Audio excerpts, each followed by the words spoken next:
Hey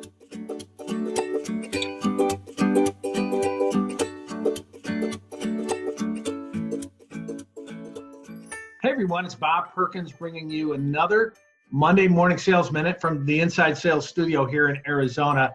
I'm pleased to have Michael Anderson with us today. Michael, how are you? I'm doing great, Bob. Thanks for having me. It's our pleasure. You know, Michael's an active individual contributor. He was a sales development rep at InkCycle for a couple of years, and recently he moved into a sales manager or account manager role. So it's a real treat to have someone who's on the phones and doing emails and prospecting every day. And Michael, you're going to share 3 fundamental but very important tips, whether you're an SDR, account executive, account manager, about how to set an appointment, which is so important. So all yours. Thank you, Bob. And you hit the nail on the head. This is one of the most difficult parts of the sales process, is booking that initial appointment. So tip number 1 I have for you guys, it's simple, but ask permission. After you introduce yourself and your company, ask permission to go into the purpose of the call.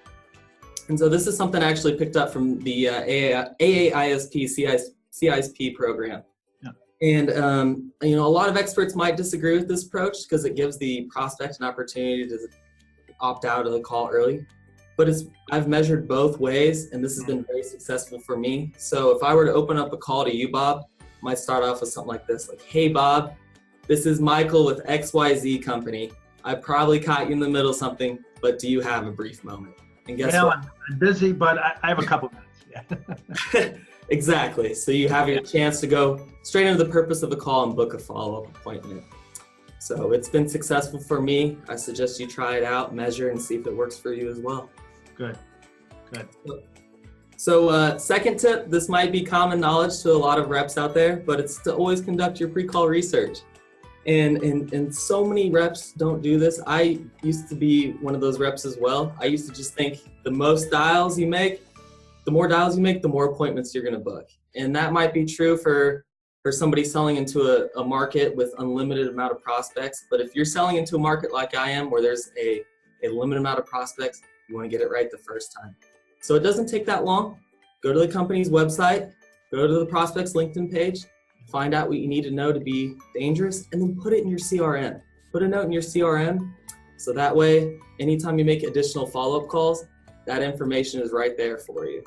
And then Michael, you when you do this pre-call research, I have the saying that I say, make it about them.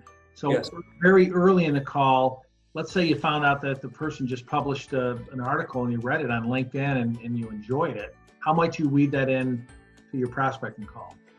Absolutely. So before I even get into the purpose of the call, that might be something I bring up just to build a little bit of rapport and show the prospect that I took the time to research, took the time to understand them, and hype them up a little bit, make them feel good about themselves. Everybody likes that.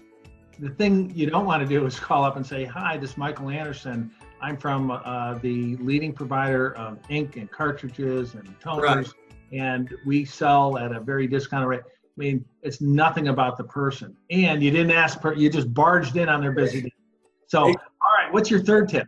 Exactly. I couldn't agree with you more, Bob. And so last tip, don't give up. Don't give up. Don't just call the prospect once and give up. It's all about timing, okay? The prospect, it might be a no initially, or you might not get a hold of the prospect initially, but they could have a problem, a quality issue 6 months down the road. And so if a sales rep calls a prospect, a few times in January, gives up, but another sales rep calls that same prospect 3 times in January, but then puts it on their calendar to call monthly after that, they're going to time it right so that if there's a quality issue that's going on in June, guess who's getting that call back? The rep that didn't give up. So make that initial contact, but then follow up afterwards. It helps with timing, but also helps with brand familiarity as well, getting your name out there and building familiarity between you and the prospect. And persistence, right? Don't give up. Have persistence. I couldn't agree with you more. How many times do you reach out to a company and they may call you, you were busy, you never hear from them again? So great tips. Seek permission to continue that conversation. Do a little bit of pre-call research. Use it. Make it about them. and then have follow through, have persistence, don't give up. That's fantastic. Look, Michael, next week you're coming back. Next Monday you're coming back, and I'm gonna do a little rapid fire interview with you, and I'm gonna ask you some tough questions that every SDR should be able to answer, or really any sales rep that does prospecting should be able to answer. So thanks for joining the Monday Morning Sales Minute. Appreciate your time. Until next Monday, everyone, good selling. Bye-bye. Thank you, Bob.